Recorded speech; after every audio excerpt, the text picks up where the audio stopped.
You will all kindly note that it is the young entrepreneurs who appreciated this point, the older people didn't. So you see,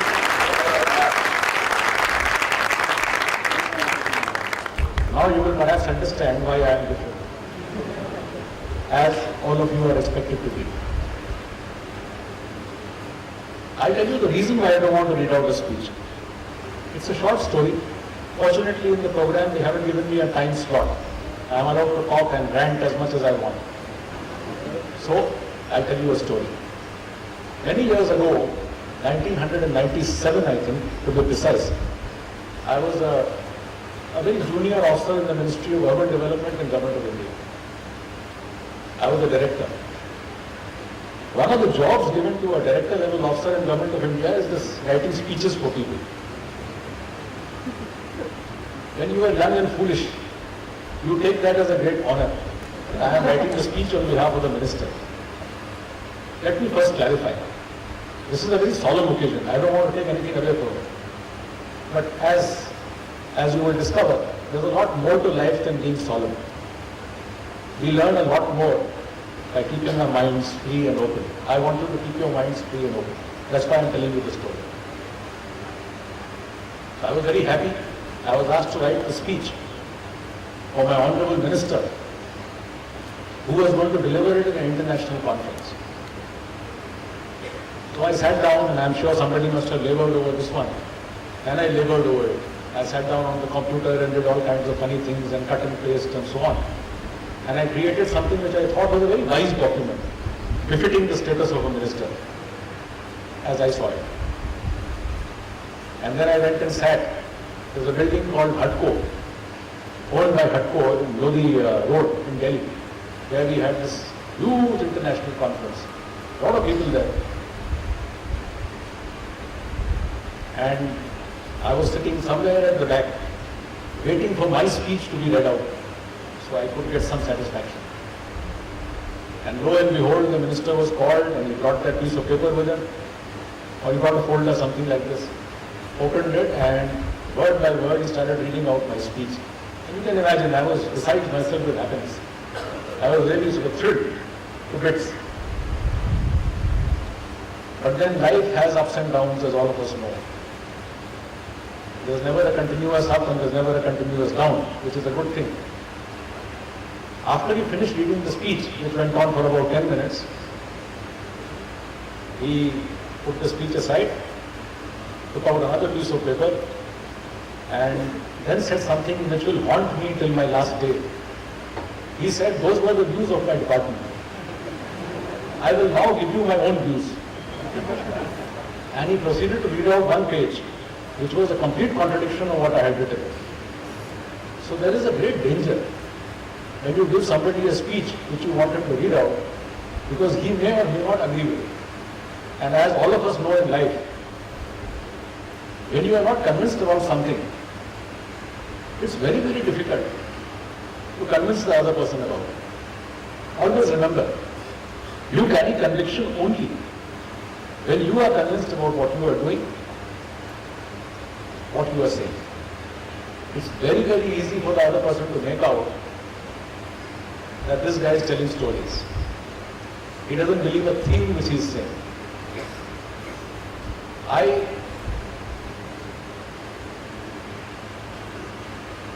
have had a little bit of experience, as somebody pointed out. I think, of course, I must first clarify that I have not been able to recognize myself when Dr. Shukla spoke and Mr. Malla spoke. I don't think it's the same person they were talking about. There is some confusion. That's not me. The person they talked about. I don't think I am such a great guy. But I have had a little bit of experience. I have worked for 3 years, 4 years in the National Academy of Administration, where I was on the directing staff, which means I was part of the faculty, training civil servants. And I have also worked for a full tenure as Director General of the NIFT, which is, we have one of our branches here near Gandhinagar. The boys here would be fairly familiar with it. Not so much the girls. The predominance of girls there. I have realized one thing. These institutions, I am a product of the IIT and I have done my management from Carnegie Mellon, but I realized the hard way. Institutes like this prepare you technically. They make you technically sound. The very fact that you have got a degree in hand or a diploma in hand proves that there is a certain benchmark which you have achieved. All of you are above that benchmark. All of you are qualified for this degree or this diploma. But when you move out of this place today evening, you will discover it's an entirely different ball game outside. It's a very different kind of world outside which you will face. This is a closed environment. It's a safe environment. It's a theoretical environment. When you go out there, you will discover it's a nasty place. Life is not what it seems. Everything is not rosy. You will all discover that whereas your technical skills have prepared you technically, you are very sound technically, I am sure of it. It's a lovely institution which you are part of, you were part of. But there are certain other qualities which you must possess and which you must develop if you have to succeed in the world outside. I am not going to talk to you about what you will do for the small scale sector in India. I am not going to talk to you about the direct benefit transfer. I am not going to talk to you about how we have a lot of entrepreneur, a spirit of an entrepreneur inside all of us. All those things I take as given. You know most of it. I don't have to tell you anything like that. I want to give you a little bit of practical advice. And now you will discover that I am an old-fashioned guy. Very old-fashioned guy. I would like all of you to remember a few basic qualities which will make you better people. Remember, to succeed in life, you will need far more than your technical skills. I want you to always remember certain basic qualities of human nature which you must hold very dear. All of you have them. I am sure all of us have them to varying degrees. You must hold them very dear, never surrender them. The first quality is integrity. The second quality is honesty. The third quality is loyalty. And the fourth quality is hold on to your basic goodness and your basic ethic, which every human being has inside him or her. At every step along the way, you will find there is a lot of incentive to take a shortcut. There will be a lot of incentive for you to cut corners. You can make a fast buck. You can fool the poor income tax officer because he's already overloaded with work. You can bribe an excise inspector. I'm not saying excise inspectors are corrupt, so please don't take it in the wrong sense. It's just an example I'm giving. You can bribe somebody. You can get something done. You can get something irregular passed. But believe me, and this is something which has come from personal experience and the experience of people I have seen around me. You will never sleep easy. I would like all of you, in your own interest, in the interest of your family, which you have at present, in the interest of the family, which all of you hopefully will have in the future, I want you to reach that stage in your mental development where you fall asleep the minute your head hits the pillow. That can happen only when you have a conscience which is clear. Try to keep that value with you always. Don't consciously do a thing which is wrong. You will notice in the long run it will pay you. In the short run it might hurt. It does hurt. I know it hurts. But then as some very intelligent fellow said, I forget who he was, every fool learns from his own experience. It's the wise men who learn from other people's experience. खुद ठोकर खा के तो आप सीखेंगे, तो सब हर बेवकूफ सीखता है।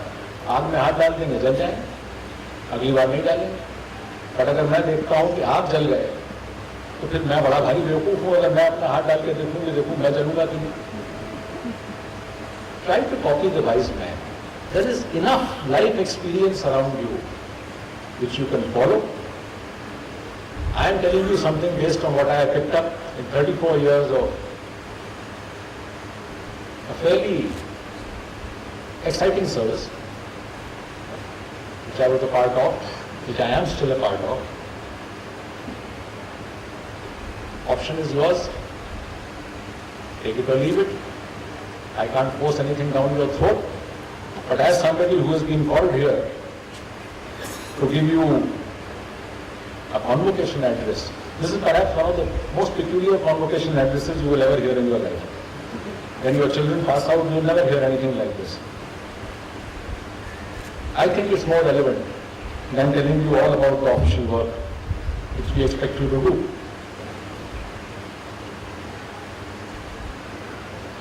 One little mantra I have for you at the end. Mr. Malla, I think, referred to that, and I was very happy he referred to it. Be different. Don't conform. Go out there, think differently. Think out of the box. Think laterally. Allow your mind free play. That is the only way you will make a difference. No one ever made a difference by following the beaten path which has been followed by generations before it. Many of you are passing out in family enterprise. A family enterprise should not mean that you will go and join your father's business or your mother's business and do exactly what they have been doing, although your father and mother, I am sorry, must be at the back somewhere, will tell you that this is the way we have done it for generations and this is the way you really will do it. My advice to you is don't do it. Do it differently. That is the only way you will make a difference. Many of you would have heard this, but, and it is relevant, because when you do things differently, there is a chance that you will fail. There is a chance that you will come a cropper.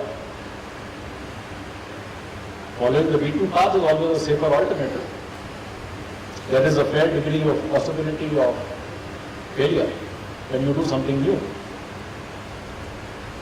But for those of you who understand this, most of us do understand the language. गिरते हैं शह सवार ही मैदान जंग में। वो तिफल क्या गिरे जो घुटनों के बल चला करते हैं।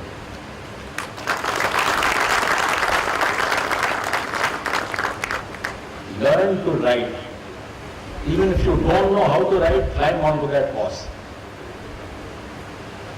You will soon discover whether the horse is smarter or you are smarter.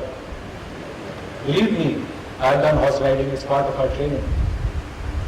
The horse has an uncanny instinct of knowing that this guy doesn't know how to ride.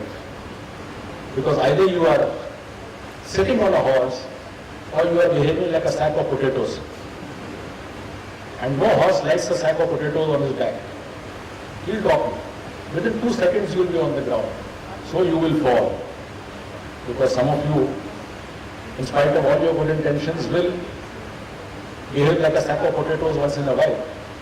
So the horse will drop you, get back on.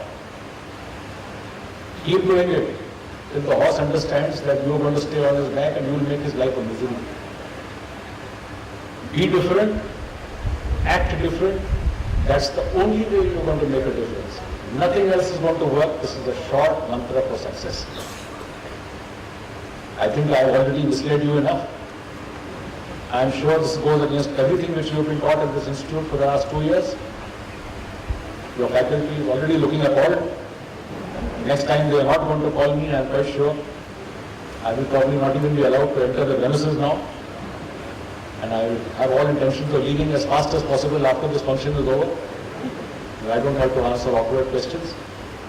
But whatever I have said to you, I have said from the heart. It is not a prepared speech. I always love to speak extempore. The reason I carried this was, I didn't want to break their hearts. They gave it to me and they expected me to carry it, so I carried it. I shall also carry it out of here.